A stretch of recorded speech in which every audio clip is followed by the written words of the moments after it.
Всем привет! Это будет обзор на мой автодом, который я полностью построил своими руками и также полностью все официально оформил. Сейчас я нахожусь в Турции, это национальный парк Гюреме. Надеюсь, правильно сказал. Ну и давайте начнем с автомобиля. Это Fiat Ducato 2008 года выпуска.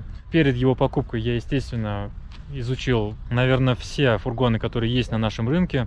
То есть просто там на Авито, на Автору ставил тип кузова цельнометаллический и рассматривал все варианты, изучил все характеристики, понял, что мне нужен двигатель Iveco, то есть автомобиль с двигателем Iveco. Этот двигатель устанавливается на Fiat Ducato, либо на автомобиль Iveco Daily. Но Iveco Daily на тот момент были примерно в 2 раза дороже, чем Fiat Ducato этих же годов, это 2008 год.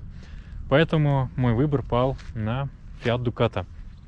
Также были предпочтения по белому цвету, потому что я изначально планировал устанавливать солнечные панели. Но для того, чтобы солнечные панели работали, нужно ставить автомобиль где-то на солнце. Но если ставить автомобиль темного цвета на солнце, то, скорее всего, внутри будет температура как в духовке, и можно будет спечься, даже при условии наличия кондиционера. Кондиционера у меня, кстати, нету. По датам, получается, автомобиль я покупал в начале 2021 года, то есть это февраль 2021 года, практически 2 года назад. Автодом строил летом 2021 года, то есть 1,5 года назад. И все официально оформил и начал путешествовать в январе 2022 года, то есть ровно год назад. Ну и сейчас, спустя год путешествий, могу точно сказать, что с выбором автомобиля я не ошибся. То есть он меня полностью устраивает по своим ходовым характеристикам, по габаритам, по своей надежности. По надежности, конечно, был один нюанс. Еще до путешествий, когда я ездил, оформлял все эти бумажки, у меня заглох на ходу двигатель. Но, в принципе, у меня на канале есть видео, оно так и называется, Fiat Ducato, двигатель заглох на ходу. В принципе, проблема была мелкой, я сам разобрался. И спустя год езжу без проблем. По проходимости. Это, конечно, не внедорожник, у него нету полного привода. Привод здесь передний. Но везде, куда я хотел, я проезжал своим ходом. Ездил даже по песку, это было в Дагестане. Ездил по песчаному пляжу. И именно там у меня были сомнения, что я смогу проехать. Но, в принципе, там рядом было много отдыхающих джиперов. И я думал, что, если что, попрошу помощи. Так что рискнул и поехал на этот песчаный пляж. Но проехал своим ходом и заехал, и выехал. Там были и подъемы, и спуски. Проехал по песку своим ходом. Это, наверное, было самое сложное.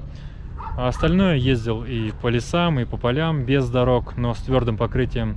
Ну, в принципе, это легко преодолевает, так же, как и вот здесь. Также грунтовые, гравийные дороги, дороги с полностью убитым асфальтом. Тоже все это легко преодолевается, но, естественно, нужно ехать максимально медленно, чтобы не убить подвеску. Так что по проходимости меня этот автомобиль полностью устраивает. Как и сказал, везде, где я хотел, я везде проезжал. Далее по габаритам. Для меня это тоже играло немаловажную роль. То есть здесь ширина автомобиля вот в этой средней части получается 1,97 м. Крыша он сужается где-то 1,50 м. И к полу он тоже сужается где-то метр, наверное, 90. Ну а в средней части 1,97 м. И с учетом утепления с каждой стороны по 5 сантиметров, кровать у меня получается длиной 1,87 м. У меня рост 175 сантиметров, и сейчас я сплю, не упираясь ни в одну из стенок. Если взять, например, тот же Ford, то он будет уже примерно на сантиметров 15, и там кровать ставить либо вдоль автомобиля, что сильно меняет планировку и уже сложнее все расположить, либо ставить кровать также поперек автомобиля, но тогда придется спать по диагонали на кровати, либо спать как-то бочком, поджав ноги. Спать так, конечно, можно, но, как по мне, это не всегда удобно. Поэтому этот автомобиль по габаритам для меня прям вообще идеальный. Далее по управляемости. Хоть этот автомобиль и далеко не новый, в этом году ему будет уже 15 лет, И это коммерческий транспорт, то есть до меня его, скорее всего, выжимали как могли. По управляемости он очень плавный, мягкий, но при этом легко маневрируемый. То есть нет такого ощущения, что сейчас там при резком повороте перевернешься. То есть по управляемости он мне прям очень нравится. Ну и думаю, по автомобилю все понятно. Fiat Ducato 2008 года устраивает меня во всех характеристиках. Конечно, фургон внешне требует покраски. Мне покрасили только нижнюю часть антигравием. Верхней частью я не занимался, так как по финансам не проходил. Но, возможно, когда будет время и финансы, займусь покраской полностью всего фургона. Но в данный момент на качество путешествий это никак не влияет. Ну и давайте перейдем к обзору переоборудования. Начну с внешней части. Сверху можно видеть багажник. Он был изготовлен на 3 солнечные панели. В данный момент установлена одна солнечная панель, но по бокам можно будет установить еще 2 солнечные панели точно такого же размера. Про саму панель я расскажу чуть позже, когда перейду к электрике. Также этот багажник имеет определенную высоту, то есть вот эти стойки были подобраны таким образом, чтобы багажник проходил над вытяжкой там с небольшим запасом в 5 мм. То есть у меня на крыше установлены еще 2 вытяжки. Далее вырезано окно, вклеено стекло. Стекло это не родное, оно от автомобиля Ford Transit.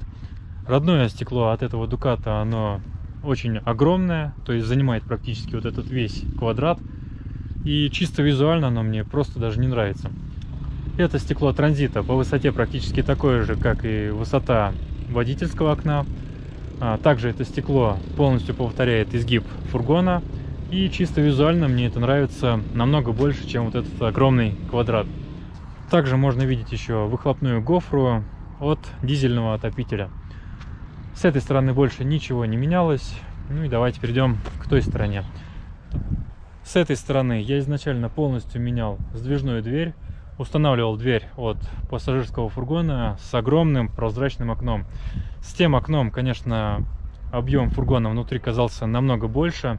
Но, к сожалению, в процессе постройки стекло разбилось. И потом, когда я уже искал еще раз, хотел купить еще одну дверь с окном, они что-то там очень сильно подорожали, и я не стал покупать.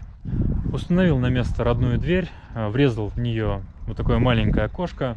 Ну, это на самом деле единственное окошко, которое я нашел по Самарской области именно с форточкой. Потому что там у меня плита, и мне нужна была форточка для проветривания. А также у меня по документам сдвижная дверь с остеклением. То есть мне нужно было хоть как-то выполнить это условие. Ну, соответственно, остекление есть, условие выполнено. И также еще под днищем фургона установлен бак для серой воды. Бак для серой воды я сделал из сантехнической трубы. В принципе, это для меня было самым простым решением. То есть мне не нужно было его где-то заказывать. Я просто пошел, у нас в деревне купил сантехническую трубу, все эти повороты, изгибы, тройники. Соединил все эти запчасти, получился у меня бак. Прикрутил я его к полу на резьбовые заклепки. В принципе, видео по изготовлению бака у меня есть на канале. Кому интересно, можете посмотреть. Бак, конечно, у меня небольшого объема, где-то 15-17 литров. Но, в принципе, мне этого хватает, чтобы заехать куда-то в город и стоять, например, день, не сливая воду. Также этот бак легко увеличить в объеме, так как это сантехническая труба. И для нее практически везде продаются всякие тройники, отводы, повороты. Можно купить пару тройников, пустить точно такую же трубу рядом с этой трубой. Бак уже увеличится в 2 раза, можно будет пустить еще 3-ю трубу, увеличится в 3 раза, ну и так далее. Но, в принципе, как и говорил, мне пока что этого объема хватает. Возможно, позже когда-нибудь добавлю. С внешней частью, думаю, все понятно. То есть это сверху на крыше багажник, 2 вытяжки, 2 окна с 2 сторон и под днищем бак для серой воды. Ну и далее давайте перейдем к внутренней части. Начну с багажника, а потом уже зайду вовнутрь. Здесь у меня присутствует такая вот занавеска, так что летом можно раскрыть вот так вот двери и отдыхать там за занавеской. Она получается такая вот как бы односторонняя, ну и лицевая часть у нее внутри автодома. Двери полностью утеплены, задуты полинором. Там, где проходят всякие вот эти тяги, замки, там я накрошил XPS листы и просто запихал, чтобы можно было в случае чего все это вытащить, ну и там настроить, поменять тяги, ну и так далее. Также проклеен вот этой вот пенкой с фольгой. Обшивка, это родная обшивка, она здесь была. Сверху, получается, над кроватью обшил все вот такой вот вагонкой, вагонку обжигал, ну и сверху еще покрыл лаком. С этой стороны, соответственно, все точно так же. Плюс еще вырезано отверстие для вот этого вот шпинделя. Ну и сам багажник. Забыл еще сказать, что вот эта шторка, она крепится на липучку по всему контуру, по краям также. Ну и то есть в случае, если нужно ее там постирать, либо хочется просто убрать, ее можно легко отлепить. Ну и сам багажник выглядит таким вот образом. Разделен он на 3 части. В средней части, получается, вот та стенка, она поднимается, полностью убирается. И здесь образуется проход шириной 55 сантиметров и длиной 3,3 метра. Но если посчитать с кабиной, то 4,5 метра. Ну, то есть можно перевозить какие-нибудь там лыжи, ну или что-то подобное. Также вот эта средняя деталь кровати отсюда полностью убирается, и можно возить уже какие-нибудь крупногабаритные материалы. Ну, к примеру, тот же фанерный лист, который размерами там 1,50 на 1,50 м, либо 2,5 на 1,20 м. В общем, можно сюда загрузить что-нибудь большое. Но также, конечно, придется свернуть и матрас. На полу у меня там присутствует короб, он не убирается, так что если я что-то и перевозил, то приходилось ложить прямо на него. Но сейчас расскажу, почему он там присутствует. Здесь можно видеть насосную станцию, то есть это клапанный насос, гидроаккумулятор на 8 литров, бак для чистой воды на 50 литров и еще один такой же бак на 50 литров. Оба эти бака соединены как сверху для перетекания воздуха, так и там снизу для перетекания воды.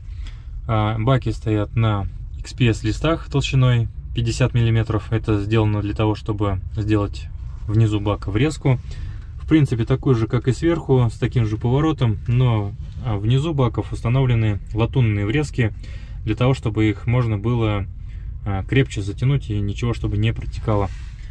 Также в этом коробе еще проходит газ для питания газовой колонки в душевой кабине, и оттуда с газовой колонки идет по этому же коробу горячая вода, получается, в раковину. Заправка воды осуществляется с помощью вот этого вот шланга. Здесь есть быстросъем, также есть кран. Ну, в принципе, я его никогда не закрываю, вода отсюда не вытекает. То есть я просто подъезжаю к источнику воды, подключаю еще вот этот дополнительный шланг. Также, если его вдруг не хватает, то у меня там он еще есть, несколько метров шланга. Ну и таким образом заправляю воду. Если к источнику воды нельзя подъехать, то у меня есть насос и 19-литровая бутылка. То есть заправляю сначала бутылку, а потом уже насосом перекачиваю в баки. Но в принципе я этим способом заправлялся очень редко. Сейчас практически везде источники, родники, они с каким-нибудь кранником, к которому можно подключить шланг и заправиться. Ну или также вот здесь я пару раз заправлялся, просто к любому подходишь, спрашиваешь, они там выносят шланг и без проблем заправляешься. Также у меня в багажнике ездит инструмент, на всякий случай, если что-то нужно будет поковырять. Здесь набор головок. Ну, еще один ящик, там получается всякое такое, типа отвертки, плоскогубцы, бокорезы. Ну и зачем-то набор коронок по дереву с собой вожу. Есть электротранспорт, зимняя обувь, ну так как я из дома выезжал зимой, выезжал в зимней одежде. Стол для пикника, там пару стульев, крепится все это одной резинкой, в принципе никуда не девается. Есть тазик, ну так, если что-то нужно постирать там или помыть. Ну и также, ну есть еще рабочая одежда, опять же, если что-то нужно поковырять. Ну и жидкости для биотуалета, еще запечатанные. Также на вот эти вот две боковые части имеются двери, то есть просто вот эти вырезанные детали. Их можно сюда установить, чтобы эти части были закрытые. Изнутри эти части также открываются, то есть если поднять матрас, то вот эта вот крышка, она просто поднимается вверх. Здесь еще сделаны вот такие вот спилы, тоже не случайно, так как дверь имеет вот такой вот радиус. Это сделано для того, чтобы при открытии вот этой вот части фанера не цепляла вагонку. Еще в багажнике присутствует освещение. Выключатель я сделал по центру. Сделал для того, чтобы можно было включать и с улицы, и также изнутри автодома, если убрать вот ту стенку. Получается здесь раз светильник, два светильник, 3 и 4. Сейчас они, конечно, светят не так ярко, но в темное время суток здесь все отлично видно. По багажнику, думаю, все понятно. Также здесь можно видеть кровать, то есть вот это вот матрас, это одеяло. Ну и, как уже говорил, размер у меня получается длина. В той части длина кровати получается 187 сантиметров шириной на 115 сантиметров. А здесь в задней части, так как автомобиль к задней части он сужается, то есть здесь к задним дверям длина кровати получается уже где-то 170, наверное, 177 сантиметров, может быть 175. Здесь, думаю, больше рассказывать нечего. Сейчас зайду в автодом и покажу, как там все устроено внутри. Итак, начну, пожалуй, с утепления. Вообще у меня есть отдельное видео на канале про утепление. Там более подробно я все это рассказывал и показывал. Но сейчас вкратце расскажу. Получается, для утепления я использовал полинор и XPS листы. То есть все усилители кузова, все полости, все задуто полинором. Все вот эти ровные участки закрыты XPS листами. По толщине, получается, на потолке использовал листы толщиной 30 мм. И то же самое на крыше в кабине использовал те же самые листы толщиной 30 мм. Стенки, получается, использовал листы толщиной 50 мм. И все, что ниже уровня окна, то есть от пола и до этого уровня, из-за особенностей усилителей пришлось еще добавлять там к 50 миллиметровым листам еще 30 миллиметровые листы. И получается все, что от пола и до этого уровня по всему кругу фургона. Толщина утеплителя 80 миллиметров. На полу использовал также XPS листы толщиной 50 миллиметров, но какой-то особой прочности. Также там под фанерой присутствует обрешетка для всей мебели, ну и для фанеры, которая вот на полу. После утепления весь объем фургона обклеил вот такой вот фольгой с пенкой, не помню, как она называется. То есть вообще все полностью, потолок, стены, пол, все проклеено вот этим вот материалом. Кто-то писал, что я зря вот этим все проклеивал, но мне кажется, так теплее, чем просто с голыми XPS листами, ну или с какой-нибудь там торчащей пеной во все стороны. Далее по обшивке фургона. Для обшивки я использовал фанеру. В принципе, я везде исключительно только фанеру использовал. На потолке получается фанера 4 мм. На стенах также толщина 4 мм. И на полу фанера толщиной 12 мм. И абсолютно вся находящаяся здесь фанера, она с обратной стороны покрыта паркетным лаком. Где-то в 2 слоя, где-то в 3 слоя. Также и вот эти вот деревянные бруски, которые у меня присутствуют везде в мебели, выполняют роль каркаса для этой мебели. Все эти бруски покрыты лаком со всех сторон в 2 слоя. Ну и далее давайте расскажу по мебели. Для мебели я также использовал исключительно только фанеру, то есть никакого ДСП, ЛДСП или там ОСБ. То есть, как по мне, фанера намного прочнее и легче любых опилок. Фасады вот этих вот навесных шкафчиков выполнены из фанеры толщиной 6 мм. То есть это здесь, здесь, здесь и здесь. А вот эта нижняя часть для навесных шкафчиков, так же как и здесь, выполнена она из фанеры толщиной 4 мм. Ну и за год ничего не повело, не согнулось под весом вещей. Так что 4 мм снизу вполне достаточно. Все стыки, все соединения брусков, соединение фасада с брусками, абсолютно все и везде проклеено каким-то водостойким супер ПВА клеем. И по идее все вот эти вот конструкции, они получились неразборные, и даже если выкрутить вот эти вот саморезы, которые здесь присутствуют, все это будет держаться на клею лучше, чем на саморезах без клея. Потому что этот ПВА клей склеивает дерево прям в какую-то монолитную деталь. Ну, в принципе, вот здесь вот можно посмотреть на конструкцию оконного проема. Он собран вообще без одного самореза, все держится на клею. Ну и за год поездок ничего нигде не отклеилось. На самом деле вот эта вот деталь, наверное, самая сложная в автодоме, потому что я здесь не хотел видеть ровные углы, и мне пришлось загибать фанеру. Ну, эта фанера тоже 6 мм, она приклеена тем же ПВА клеем. Я ее вымачивал, потом гнул. В общем, потратил вот именно на эту деталь дней 5, наверное. Далее по мебели.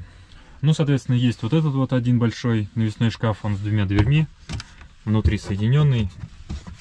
То есть здесь у меня вот продукты, там какой-то хозбокс, ну и аптечка. В принципе, места здесь предостаточно. В задней части автомобиля тоже присутствуют навесные шкафы, такие вот огромные. Туда помещаются такие же боксы, как и впереди. Там еще остается куча места. Здесь у меня футболки, бриджи. Это постельное белье, на случай, если вот это вот там в прачечную. Здесь такой же бокс, даже зонтик имеется. Там какая-то теплая одежда, крепление для камеры. Ну и также присутствует еще вот этот вот поперечный шкафчик. Кто-то в комментариях под видео про планировку написал, что лучше сделать вот этот шкафчик для усиления как бы кузова. Ну и вот так вот у меня получилось его реализовать. Здесь, в принципе, тоже что-то есть имеется, там всякие мелочи помещаются. Далее здесь находится кровать, как я уже и показывал с той стороны. Повторюсь по размерам, получается здесь размер 187 длина, там в задней части 177 и ширина кровати получается 115 сантиметров. Далее кухонный модуль. Ну и здесь же можно видеть раскладной столик. Крепится он на таких вот кронштейнах. Два кронштейна получается, и под кронштейнами, то есть за фанерой, там присутствуют закладные бруски. То есть чтобы кронштейны держались не просто за фанеру, а именно прикручиваются они у меня к брускам. Здесь фасады также выполнены из фанеры 6 мм. Вот эта боковая стенка толщиной 4 мм. Кухонный модуль у меня разделен, получается, как бы на две части, то есть два отдельных шкафа. Здесь, можно сказать, такой хозяйственный отдел, он не глубокий, но всякие салфетки, бумага, там жидкости для биотуалета, то есть все это помещается. А за этой фанерой отсек для газового баллона, ну и сам баллон я позже покажу. Здесь у меня находится выдвижной ящик, находится он прямо под газовой плитой. Сама газовая плита занимает там около, может быть, 3-4 сантиметров, в принципе, немного. Ну, я проверял, здесь ничего не греется при приготовлении пищи, так что все отлично. Ящик сам на полновыкатных направляющих. Также еще присутствует защелка. То есть этот ящик на ходу, там на кочках, на неровностях, он у меня ни разу не выезжал оттуда. Ну и здесь у меня всякие столовые приборы, ложки, вилки, тарелки, кружки. Под этим выдвижным ящиком у меня находится большой шкаф. Он на всю глубину, где-то получается 55 сантиметров. Ну и в этом шкафу у меня хранится чайник, сковородка, кастрюля, там сахар. Ну, в общем, все, что мне нужно для приготовления пищи. Ниже там некий запас еды, там вон всякие каши для завтраков, орехи, там вон лук, еще орехи грецкие, целый мешок. Там вон присутствует фильтр для воды, но в принципе я им пока еще не пользовался. Ну и здесь двери уже вот с такими вот защелками. То есть отсюда у меня тоже на ходу ни разу ничего не вываливалось. Так вот все это защелкивается. Ну и эта дверь защелкивается внизу. Далее по мебели. Ну, соответственно, у меня присутствует шкаф. Тоже огромный шкаф для верхней одежды. Тут же есть еще полка. Тоже не маленькая. Вмещает в себя огромное количество вещей. Эти же вот боксы. Туда тоже этот бокс можно поставить. Сюда еще один. В общем, места там предостаточно. Просто для нее сделал этот вот фасад. Но дверь еще пока не устанавливал. Шкаф и вот этот вот фасад я установил относительно недавно. Ну и без шкафа было очень неудобно. То есть вот, к примеру, у меня тут вот эта объемная зимняя куртка, плюс еще там кофта. Ну и когда я здесь находился зимой, то мне эту куртку, там кофту, штаны зимние приходилось куда-то класть либо там на сиденье, либо на холодильник, либо на кровати. Все это еще падало отсюда. Но со шкафом все это висит всегда на месте. Плюс у меня там еще появилось несколько курток. То есть в данный момент раз, два, три.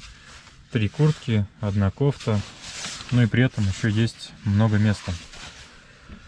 Также шкаф нужно еще чуть-чуть доделать. То есть установить сюда защелку, чтобы дверь полностью закрывалась. Потому что вот эти вот объемные вещи, они все-таки выталкивают эту дверь. Также по мебели хотел сделать здесь еще навесные шкафчики, то есть прям вот отсюда и до вот этого шкафа. Ну, конечно, не такие большие, скорее всего, такие какие-нибудь поменьше. Не знаю даже для чего, для специй, может быть. Ну, просто хотел закрыть вот этот вот механизм двери. Но пока еще не придумал, как его закрепить. То есть здесь у меня вот есть усилитель. И получается где-то здесь усилитель. Но это потом, возможно, что-нибудь придумаю. Здесь также еще планировалась вытяжка для газовой плиты. Здесь даже уже подходят провода. Отдельный провод для вытяжки и отдельный провод для освещения. То есть я думал еще сделать здесь полностью освещение под шкафом. То есть для приготовления пищи и для мойки посуды. Но пока что вот установил сюда вот этот точечный светильник. Ну и, честно говоря, его здесь вполне достаточно. Далее по мебели присутствует обеденный стол. Стол этот полностью съемный, ножка вот эта складывается. Также этот стол получается подвижный. Механизм я придумал сам, это обычные направляющие от ящиков. Сделано это для того, чтобы можно было удобно сюда пройти, и при необходимости этот стол можно вот так вот к себе подвинуть. Ну или наоборот отодвинуть, если нужно. Сейчас сниму. Вот такие вот здесь крепления, то есть вот на этой части, и там ответная часть прикручена к стенке. Вот эта часть подвижная на направляющих, ну и ножка складывается на обычных дверных петлях. Вообще я этот стол, когда я езжу один, никогда не снимаю, но если нужно доехать с пассажирами, то этот стол просто ставлю вот сюда за сиденье, и никуда он оттуда не девается. А так, в принципе, он у меня всегда здесь ездит. Вот в таком вот своем рабочем положении. Далее по мебели. Ну, душевую кабину тоже можно отнести к мебели, так как она собрана из фанеры. На стенках получается фанера 4 мм, то есть это с этой стороны. И вот с этой стороны по 4 мм. Лицевая часть с дверью выполнена из фанеры толщиной 10 мм. Это один единый лист. Он, по-моему, длиной был 2,5 метра на 1,20 м. Но я его отпилил по своим размерам. Душевая кабина у меня получается размерами 1 на 70 см. Далее внутри вся фанера пропитана паркетным лаком в 4 слоя вверх и низ в 5 слоев. Потом заложены XPS листы толщиной 20 мм, то есть это обе стенки. И сверху уже на полиуретановый клей поклеены вот эти вот ПВХ панели толщиной 5 мм. Здесь чуть-чуть не доделал, но здесь у меня фанера вся покрашена водостойкой краской. Также и дверь, она покрашена водостойкой краской, и под ней еще пропитана паркетным лаком в несколько слоев. Поэтому я здесь не использую никакой шторки, то есть у меня нет защиты там от брызг. У меня все это летит на дверь, и за год использования ничего с фанерой не случилось, влагу она не впитывает. Душевой поддон я заливал сам из эпоксидной смолы. Отдельное видео по душевому поддону тоже есть на канале, но вкратце могу сказать, что это было сделать очень непросто. То есть здесь у меня где-то 3 или 4 слоя гидроизоляции, потом сверху на гидроизоляцию уже делал 2 слоя стеклопластика, то есть как раз вот эта эпоксидная смола, и сверху эпоксидную смолу покрасил в 3 слоя белой краской. Но спустя вот год могу сказать, что я этой конструкцией доволен. То есть у меня это получается как бы монолитная деталь, эпоксидная смола у меня, то есть стеклопластик залит где-то вот по этот уровень. Вот, в принципе, здесь можно видеть, он заканчивается. Ну и здесь также все это тоже залито стеклопластиком. Ну и здесь, кстати, можно видеть сэндвич моей стенки. То есть там он XPS листы. В общем, этим поддоном я вполне доволен. Самое главное, он нигде не пропускает воду. Ну и также воду можно набирать прям вот по этот порог. Здесь где-то 15 сантиметров. Также в душевой кабине у меня установлен биотуалет. Закреплен он вот такой стяжкой. Никуда он не уезжает. Стоит он, кстати, на вот такой вот подставке. Я просто распилил вагонку вдоль пополам. Ну и получились вот такие вот рейки. Я их склеил тем же супер водостойким каким-то ПВА клеем и покрыл все это паркетным лаком. Ну и как можно видеть, ничего с этой вагонкой не случилось спустя год постоянного контактирования с водой. Про сам туалет рассказывать особо, наверное, нечего. Это обычный биотуалет Тедфорд, модель XJ. Нижний бак у него получается 20 литров, а верхний бак смывной 15 литров. Были там, конечно же, еще и другие модели. Это, наверное, одна из самых дешевых моделей. Были модели с индикатором заполненности где-то на 2000 дороже. Но могу сказать, что этот индикатор, он вообще бесполезный. То есть ты и так всегда видишь, насколько заполнена кассета, когда пользуешься. Также были модели с какой-то там другой помпой, более надежной. Это я по отзывам почитал. Но они стоили где-то уже на 5000 дороже. Но вот спустя год могу сказать, что все отлично работает, нареканий у меня никаких нету. Кассета полностью герметичная, то есть где бы я ни ездил, там по каким бы убитым дорогам, по кочкам, по ямам, ни разу здесь ничего не разливалось и никаких запахов не было. При использовании, когда открыт клапан, конечно, запах присутствует, но у меня он весь уходит в вытяжку. По вытяжке. У меня, соответственно, две вытяжки в автодоме. Эта вытяжка в душевой кабине, она включается автоматически по температуре. То есть, когда я пользуюсь горячей водой. Это у меня газовый проточный водонагреватель. Вторая вытяжка установлена в центре автодома. Ну и, как и говорил уже, хотел еще установить третью вытяжку над газовой плитой. Но, как показала практика, в принципе, вот этой вот вытяжки вполне достаточно при приготовлении пищи. Ну, если дверь закрыта. Далее по водонагревателю. Многие спрашивали, что это за водонагреватель, где он продается, какой он мощности, ну и не сгорит ли он там через 5 дней. Ну, собственно, водонагреватель ARC, продается он на Алиэкспрессе. Заявленная мощность у него 12 киловатт. Ну и пользуюсь я им, получается, чуть меньше года. Работает все исправно, нареканий, претензий у меня никаких к нему нету. По идее, он должен использоваться с вытяжной гофрой, то есть есть такие безвытяжные водонагреватели. Этот же, вот, получается, с вытяжкой, но я когда его испытывал на улице, у меня не было этой гофры, и он отлично работал, поэтому я и сюда его установил без этой гофры. Ну и к тому же мне ее просто некуда здесь выводить. Вот этот оцинкованный лист я сюда установил на всякий случай, то есть он на всю длину там этой газовой колонки.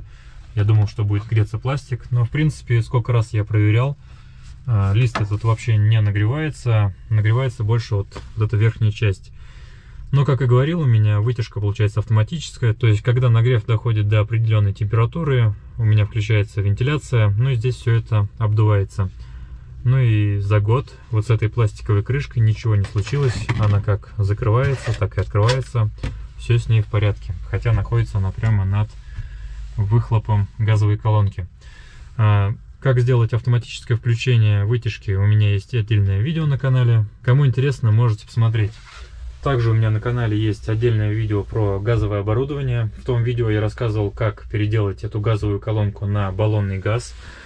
И также в том видео я рассказывал еще, как переделать газовую плиту под баллонный газ. Кстати, газовая плита у меня с электроподжигом и с газ-контролем. То есть, если у меня задует пламя в момент приготовки, то газ у меня автоматически перекроется. Все, газ перекрылся, но и он не выходит. Ну и можно просто перекрыть и зажечь еще раз. То есть для себя я выбирал плиту именно с газ-контролем, потому что планировал готовить с открытой дверью, либо там с открытой форточкой. Ну и при таких условиях легко может задуть пламя. По газовому оборудованию получается это все, то есть газовая плита и газовый проточный водонагреватель. Газовый баллон у меня установлен вот здесь вот в шкафу. и к нему доступ есть только с улицы. Здесь у меня находится композитный газовый баллон на 24 литра, закреплен он двумя стяжками. Ну и этого объема я, честно говоря, даже не знаю, насколько мне хватит. Я его в том году как заправил 15 литрами, так они у меня еще и не кончились. Хотя я каждый день готовлю, каждый день моюсь, умываюсь, то есть газ постоянно каждый день использую, и 15 литров до сих пор еще не кончились. Давайте покажу, как работает водонагреватель с вытяжкой. Получается, у меня здесь установлена вот такая вот лейка. В эту лейку у меня идет вода только горячая, то есть никаких смесителей здесь у меня нету. Вот это, получается, горячая вода выходит с газовой колонки, и здесь имеется вот такой вот отвод.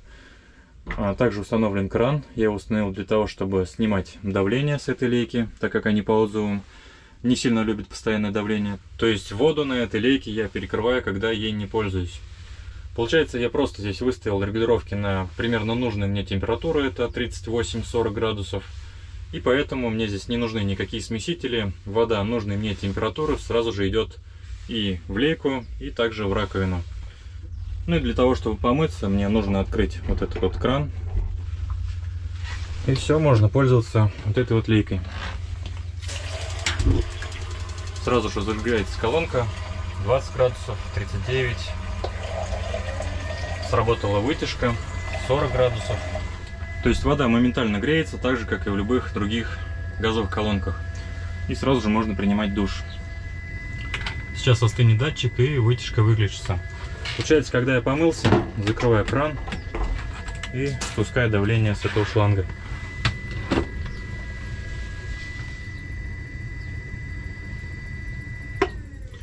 Все, вытяжка выключилась. Собственно, вот так вот у меня и работает водонагреватель с вытяжкой. Летом, когда сильная жара на улице, я могу его просто выключить и принимать душ прохладной водой. То есть также открываю кран и пользуюсь лейкой. При этом газовый водонагреватель не запускается, то есть вода не нагревается. И, соответственно, вытяжка тоже не включается. Далее присутствует у меня здесь вот такой вот холодильник. Это обычный холодильник на 220 вольт. Многие пишут, что они не предназначены для постоянной тряски и при первой поездке могут выйти из строя, но спустя год ничего с этим холодильником не случилось. Объемом он получается 66 литров. Можно было, конечно, купить холодильник меньших размеров, там продаются такие вот кубики на 45-50 литров. Но те холодильники показались мне слишком маленькими, и я взял вот это вот чуть побольше. По размерам он идеально встал вот в эту вот кузовную вставку, ну и также сверху получился отличный шкаф. Также для этого холодильника вот с этой стороны пришлось сделать улучшенную циркуляцию воздуха, тут где-то сантиметр зазор. Также и с этой стороны тоже сантиметр зазор от стенок. И так как у этого холодильника радиатор получается вот в этой вот стенке боковой, получается эта стенка греется при работе компрессора, поэтому высверлил вот такие вот отверстия для лучшей циркуляции воздуха. Крепится этот холодильник на уголки, вот здесь вот раз, там второй, и плюс еще вот такие вот стяжки. Ну и вот так вот снизу можно видеть эти уголки. Также холодильник стоит на бруске и притянут стяжками к бруску. Объема этого холодильника мне более чем достаточно, повторюсь, 66 литров. Ну и здесь у меня помещается все, что мне нужно, даже с большим запасом. Здесь у меня яйца, колбаса, наггетсы, там, сосиски, сыр, еще колбаса, еще сыр, шоколадка, фрукты, овощи, шоколадная паста. Тут еще полно свободного места. Также вот в двери много чего помещается. Молоко, кетчуп, тут йогурты. Также присутствует вот такая вот небольшая морозилка, но в принципе ее хватает, чтобы там пельмени плюс еще вот такие вот котлеты запихать. И все замораживает отлично. Кстати, я не помню, в те маленькие холодильники объемом 45-50 литров помещается ли в дверь бутылка с водой 1,5-литровая. Но вот сюда вот летом я всегда ставлю 3 бутылки, плюс еще сюда могу вот так вот положить 4-ю. И летом в жару холодная вода прям очень сильно спасает. То есть со всеми моими продуктами сюда еще можно легко уместить 4 1,5-литровые бутылки воды. В принципе, я готовлю в автодоме только либо завтрак, либо ужин. Обедаю я где-нибудь в столовых, либо в кафешках, поэтому у меня не так много продуктов. Далее, в автодоме у меня установлен дизельный отопитель сухого типа. Это от него пульт. Ну, я думаю, этот пульт самый распространенный для автономок с Алиэкспресса. Автономка сама у меня установлена вот в этой вот полке, там в углу. Получается, от нее у меня выходит два отвода горячего воздуха. Один дует на сдвижную дверь, он направляется, закрывается, по-моему, от Гранты. И также второй вывод, он не закрывающийся, только меняет направление. Я его направляю либо на пол, когда здесь хожу, либо наверх на ночь, когда ложусь спать, чтобы здесь вот все лучше прогревалось. Ну и также, если сильный мороз на улице, то закрываю тот вывод, чтобы вот эта часть прогревалась еще лучше. И давайте сейчас уберу стол, покажу, где там установлен этот отопитель. Вот такая вот у меня здесь ступенька. Крышка из фанеры 12 мм, она на петлях. Здесь я храню то, чем практически не пользуюсь. То есть это домкрат, какие-то мелкие запчасти, удлинитель для сети 220 вольт, провод для прикуривания автомобиля, трос для буксировки. Ну и там есть такая вот стяжка. И вот эта часть крышки, она здесь просто плотно вкладывается, на ходу она не болтается. И в этом отсеке уже можно видеть саму автономку.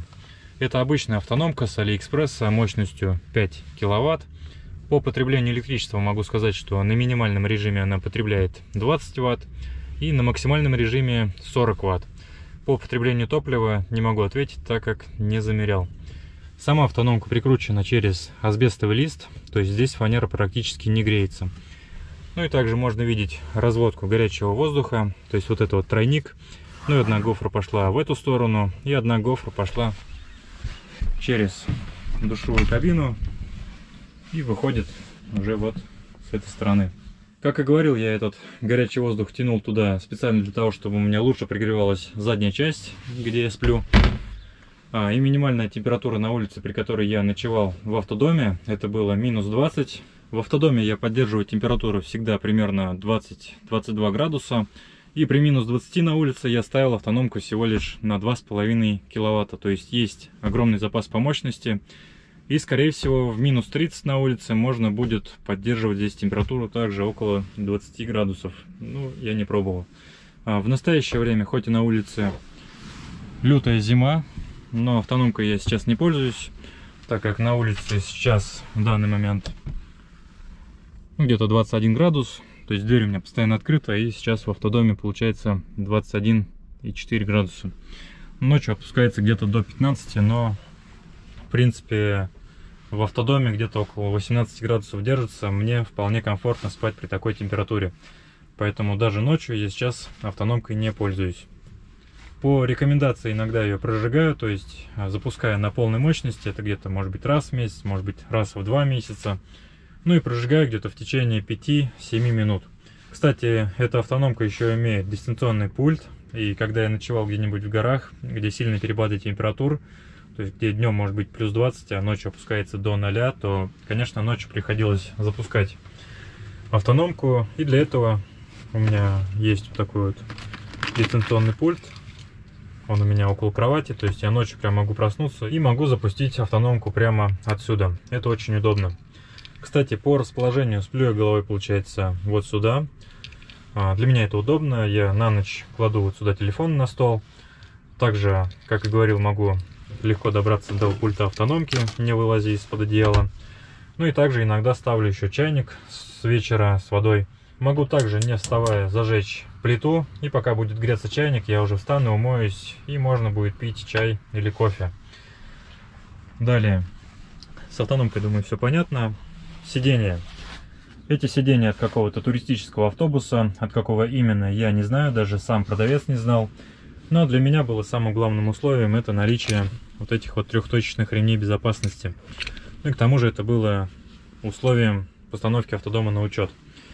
Сиденье я покупал с родной алюминиевой рамой. Она мне, конечно же, не подошла по размерам. Раму я изготавливал сам. Видео также есть на канале. Ну а рама у меня получается из уголка 40 на 40 и толщиной 4 мм. Также эта рама имеет длинное основание. Получается с этой стороны там под фанерой. И И с этой стороны также. Под фургоном имеются закладные с такого же уголка. Там вареные гайки, и все это прикручено болтами М10. Возможно, я перестарался с креплением, но мне так спокойней за пассажиров. И, кстати, механизмы ремней прикручены к раме. Это было тоже одним из условий постановки автодома на учет. Вот эта часть, получается, она съемная, на защелках, легко снимается. Ну и под ней у меня огромный ящик со всей электрикой. Можно сказать,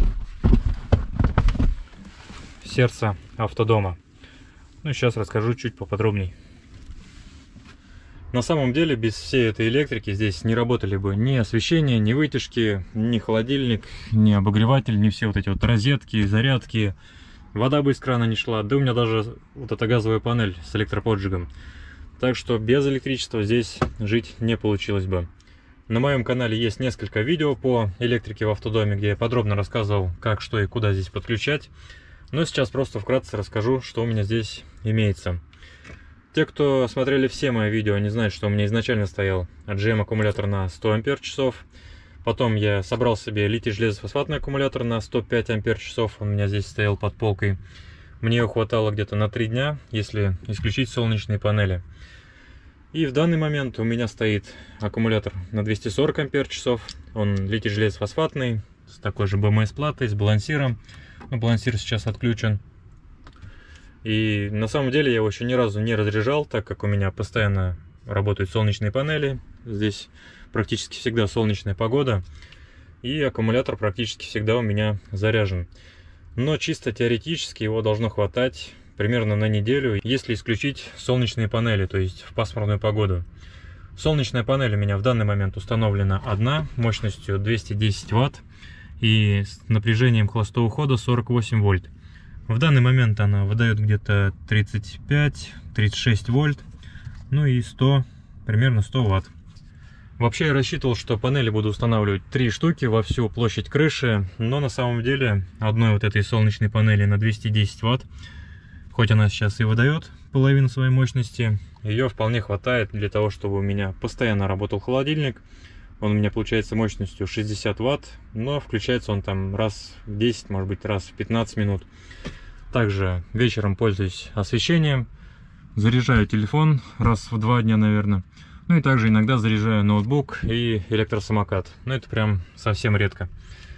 Ну и для моих потребностей одной солнечной панели вполне хватает вот в такую вот солнечную погоду. На случай, если будет пасмурная погода, у меня установлено DC-DC зарядное устройство. Оно на 30 ампер. Заряжает, получается, аккумулятор от генератора автомобиля. Также у меня установлен инвертор 12220 мощностью 3000 Вт. Ну и номинальной мощностью 1500 Вт.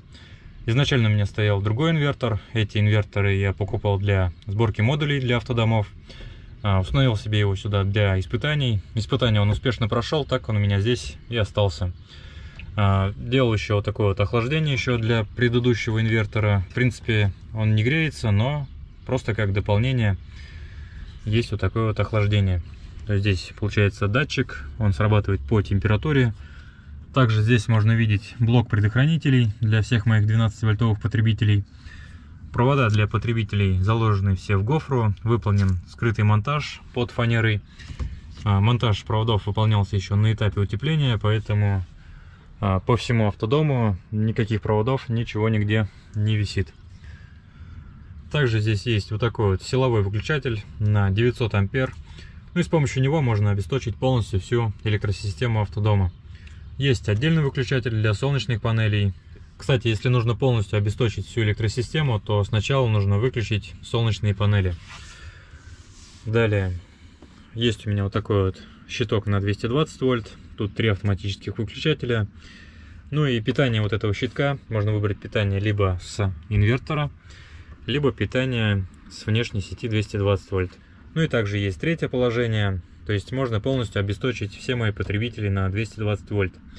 При этом потребители на 12 вольт будут продолжать работать. Вкратце, наверное, больше особо нечего рассказывать. Кому интересно, как и что здесь подключить, смотрите другие мои видео. На этом обзор автодома, думаю, завершать. Конечно, по автодому есть еще куда приложить руки, но это все по мелочи. К примеру, вот надо придумать на окно шторку. Я его затонировал еще на этапе постройки, он даже все испачкано краской. Но когда придумаю шторку, тонировку я обязательно сниму. Также хотелось бы сделать какие-нибудь органайзеры вот на такие свободные места. Здесь вот над столом, над сиденьем можно что-нибудь придумать. Также над кроватью. Вот сюда можно сделать большой органайзер. Ну, это когда заряжаю телефоны, камеры, чтобы все это не лежало на кровати, а просто можно было бы ложить все это в кармашки. Также вот здесь вот можно поставить магнит для столовых приборов. На дверь вот этого шкафа надо установить еще защелку, чтобы дверь не упирала. Дверь вот сюда я, скорее всего, не буду устанавливать, потому что вот эти вот боксы, они тут идеально по высоте входят и выходят. А если установить сюда еще и петли, то петли, скорее всего, будут мешать. Ну и придется там этот ящик вот так как-то разворачивать, что будет неудобно. В принципе, без двери выглядит так же неплохо, как и с дверью. Что еще? Вот этот вот плед, он же штора, хотел менять на какой-нибудь более легкий материал, типа вот такого. Но, как и говорил, я здесь в автодоме ночевал, когда на улице было минус 20, а в автодоме у меня было плюс 20. И вода, которая была в кабине, она замерзала просто в лед. То есть вот этот плед, он очень хорошо здесь сохраняет тепло, когда на улице холодно. Ну и также сохраняет прохладу, когда в кабине пекло. Также была идея обшить фасады или, может быть, даже всю мебель каким-нибудь кожзамом или вот типа таким материалом. Но потом я понял, что просто крашеная фанера это намного практичнее, она не боится влаги, и я могу покрасить ее полностью в любой цвет в течение дня, там, грубо говоря. Кстати, по плесени на фанере было много комментариев, ну и могу сказать, что за год ни в ящиках, ни в столах где-то, никаких запахов, никакой плесени у меня не образовалось. Влажность я, можно сказать, контролирую. В данный момент 48% влажности. Ну как контролирую? Просто поглядываю иногда. Контролировать, наверное, не получится. Ну, за исключением, если вот просто открыть дверь, если влажность сильно поднимется. А так, в целом, планировка, автодом, мне все нравится, полностью меня устраивает. Проехал я за этот год, получается, около 30 тысяч километров, и за этот год ничего нигде не открутилось. Кстати, вот это еще надо будет зашпаклевать саморезы. Ну и техника тоже не сломалась, все работает. Есть у меня, конечно, еще идеи по планировке, но, конечно, здесь я переделывать ничего не буду. Кстати, у меня есть еще отдельное видео по планировке автодома. Возможно, если я буду делать когда-то еще следующий автодом, то уже сделаю совсем другую планировку, просто чтобы попробовать. Но вот эта вот планировка меня полностью устраивает. Для двоих человек это, наверное, идеальный вариант. Ну а для одного вообще роскошь. Когда ты со всеми удобствами можешь жить где угодно и когда угодно. Ну что ж, вот такой вот у меня автодом получился. Возможно, что-то забыл рассказать. Если будут вопросы, то пишите в комментариях. Могу сказать, что путешествовать на автодоме мне нравится намного больше, чем путешествовать на легковушке, либо там самолетом. Когда подразумевается, что ты приезжаешь или прилетаешь в одну местность и тюленишь там пару недель. Мне же больше нравится каждый день хотя бы по чуть-чуть двигаться, чтобы каждый день узнавать что-то новое. Путешествовать на легковушке таким способом, каждый день передвигаясь, намного сложнее, потому что каждый день нужно искать жилье. Каждый день нужно искать, где поесть, душ, туалет. А здесь же ты просто приехал и живешь. Хоть здесь, хоть там. Электричество у меня получается в такую солнечную погоду, оно безлимитное, можно сказать. Газ, как минимум, запас, наверное, на год. Ну и остается найти только источник воды. По-моему, я, кстати, не сказал.